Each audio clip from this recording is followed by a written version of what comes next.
ওই জায়গাটা ক্লিয়ার না আরে এটা মানে পুরো না না লাইট অফ আরে অফ হয়ে যাবে এভাবে করলে আরে একটুখানি এরকম করে দেবে সাইডে তবে শর্টে দাঁতে পড়ে থাকবে তখন বুঝতে পারবে রেডি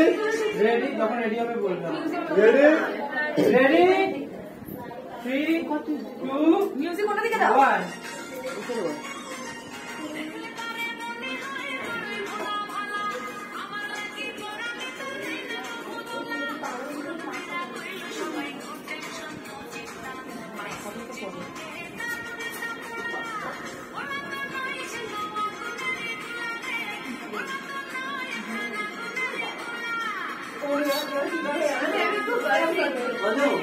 না ওকে